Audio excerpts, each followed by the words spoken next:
प्रभु यीशु मसीह के नाम में आप सभी को जय मसीह के प्रियो।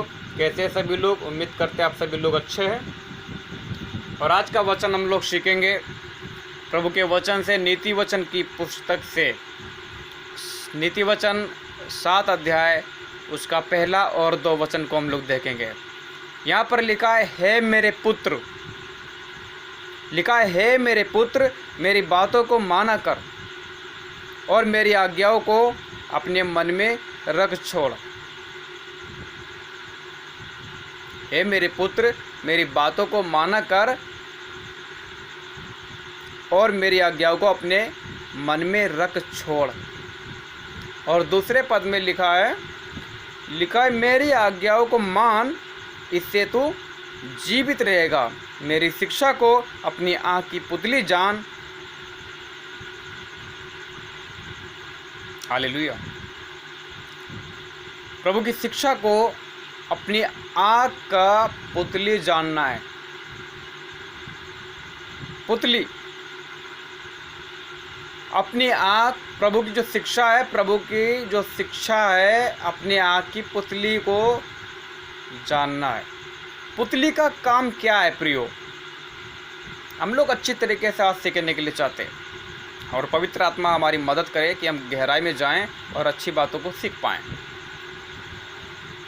हमारा आँख, हमारा जो आँख है, उसको बचाने के लिए ये पुतली, ये पलक, जिसको हम बोलते पलक झपकते हैं हम लोग,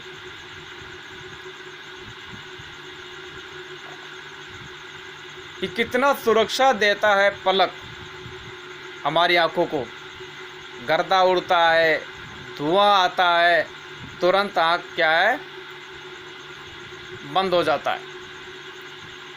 कोई भी ऐसी जो चोट पहुंचाने वाली चीज़ सामने आती है आँख को, तो पलकों का काम है। परमेश्वर ने इसको बनाया है बहुत ही अद्भुत रीति के साथ में। आँख को नुकसान ना हो इसलिए तुरंत पलक आँखों को बंद करता है, अपने कंट्रोल में करती है कि आँख को कुछ भी ना हानि हो। ऐसे ही प्रियो, प्रभु की जो आज्ञा है, जो प्रभु की आज्ञा हम अपने मन में रखेंगे,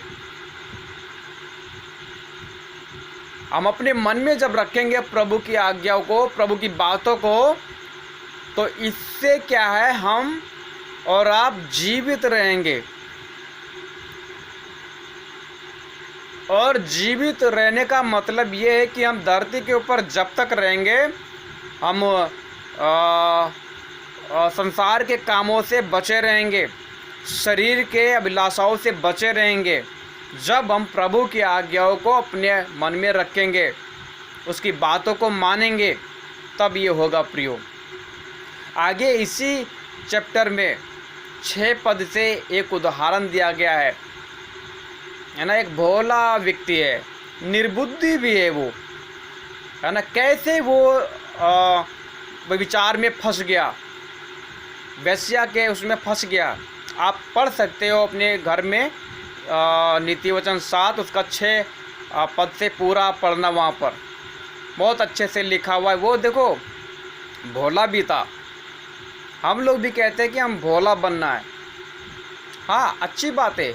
प्रभु के काम को करने के लिए हम लोगों को भोला बनना है।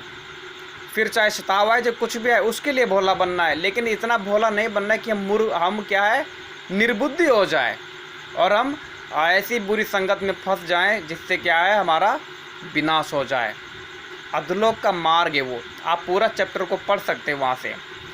लेकिन मेरा जो मानना है, अगर हम प्रभु की आज्ञाओं को अपने मन में रखेंगे, यानी हमेशा प्रभु की बातों में अपने मन को लगाए रहेंगे और मसीही लोगों की संगति करेंगे, ये बहुत ध्यान देने की बात है आज के टाइम में। कि अक्सर हमारा जो कह लीजिए, जब मनुष्य से जो आज पाप हो रहे ज़्यादा से ज़्यादा, जब खास करके हमारा जवान भाई, हमारी जवान बहनें, है ना, इनके विषय में जो पाप जो ज़्यादा से ज़्यादा हो रहे हैं, वो इसलिए हो रहे हैं क्योंकि वो सप्ताह में एक दिन प्रभु के पास रहते हैं और बाकी पूरा सप्ताह अपने संसारिक यार दोस्तों के साथ में समय को बिताते हैं। और प्रभु को समय ना दे पाने के ना दे पाने की वजह से उनके जीवन में आत्मिक उन्नति नहीं होती है प्रियो। तो मेरा ये संदेश है कि हम सब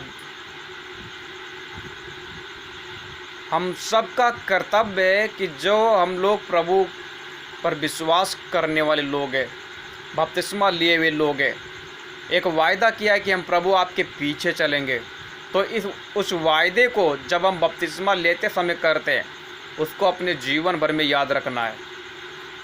जिस समय हम लोग मन फिराते बपतिस्मा लेते, उसी समय हम पूरी तौर से अपने लिए मर जाते हैं प्रियो। ये ध्यान देने की ज़रूरत है हम लोगों को, बहुत ध्यान से इसको अपने मन में रखना इन बातों को, कि जब हम मन फिराते हैं, बैप्टिज्म लेते हैं, उसके बाद हमारा जीवन ख़त्म हो जाता है प्रियो। अब हमारा जीवन हमारे वश में नहीं, अब हमारे ऊपर कंट्रोल किसका है? प्रभु यीशु मसीह का। प्रभु यीशु मसीह का अधिकार हमारे जीवन पे हो जाता है। क्यों? क्योंकि वो हमारा उद्धार करता है। हम अपने जीवन को प्रभु के हाथों में सौंप देते हैं और प्रभु हमें चलाएगा। और प्रभु जब हमें चलाएगा प्रियो, तो फिर हम कभी भी निर्बुद्धि नहीं हो सकते, क्योंकि प्रभु जिसको चलाता है वो निर्बुद्धि नहीं होगा।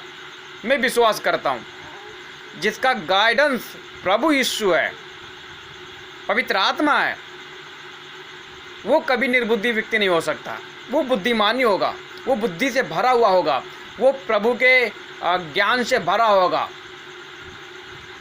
प्रभु के वचनों से भरा होगा, प्रभु के स्वभाव से भरा होगा, प्रभु की बातों से भरा हुआ वो इंसान होगा, वो व्यक्ति होगा, वो बहन होगी, वो भाई होगा, जो प्रभु यीशु की बातों को मानकर चलते हैं।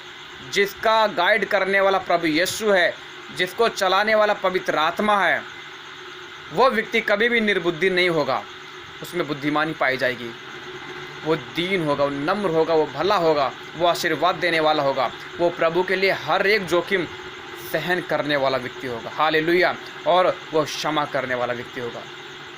प्रभु का वचन कहता है हम सब जीवित रहना चाहते हैं, हम सब जीवन को अच्छी रीति से जीना चाहते हैं, हम सब अपना पूरा उम्र जीना के लिए चाहते हैं। तो हमें करना बस यही है कि प्रभु की आज्ञाओं को मानना है, अपने मन में रखना है, और उसकी बातों से कभी भागना नहीं है, हमेशा उसकी बातों का पालन करना है। तभी हम व्यभिचार से बच पाएंगे, तभी हम झूठ बोलने से बच पाएंगे, तभी हम बुरी संगत से बच पाएंगे। और हमेशा याद रखो, प्रभु के वचन का पालन करो, मसीही लोगों की संगति रखो, प्रभु के लोगों की संगति रखो, ताकि हम वचन अधिक से अधिक सीखें और हमारे मुंह से प्रभु की बातें ज़्यादा से ज़्यादा हों। हालेलुया। ये अद्भुत होगा हमारे जीवन के लिए जब हम मसीह लोगों की संगति करेंगे, जब हम पवित्र बाइबल के विषय में निरंतर बातों को करेंगे, प्रभु की बातों को हम मानेंगे। क्योंकि प्रियो, आज जितना भी लोग गिरता है, जितना भी लोग ठोकर खाता, जितना भी लोग पीछे भाग रहा है आज विश्वासी, उसका मेन कारण यही है कि वो व्यक्ति प्रभु की आज्ञाओं को अपने मन में नहीं रखता है, और दूसरी बात कि वो प्रभु की बातों को बिल्कुल भी मानते नहीं हैं। और जब हम प्रभु की बात मानेंगे नहीं प्रियो, जब उसकी आज्ञाओं को अपने मन में रखेंगे नहीं प्रियो, तो फिर प्रभु हमारी कैसे मदद करेगा बताइए। प्रभु हमारी मदद जब करेगा जब हम प्रभु को अपने हृदय में रखेंगे। हालेलुया। प्रभु का पवित्र आत्मा का छाप हमारे हृदय में होगा। हालेलुया। प्रभु हमारी मदद करेंगे, प्रभु हमारी पुकार सुनेंगे। हालेलुया। आप एक एक वचन को अच्छी रीति के साथ में पढ़िए घर पर, और उसको मनन करना शुरू कर दीजिए प्रियो। प्रभु आपको बुद्धिमान बनाएगा। हालेलुया। प्रभु आप सभी को आशीष दे, सभी को जय मसीह की। God bless you.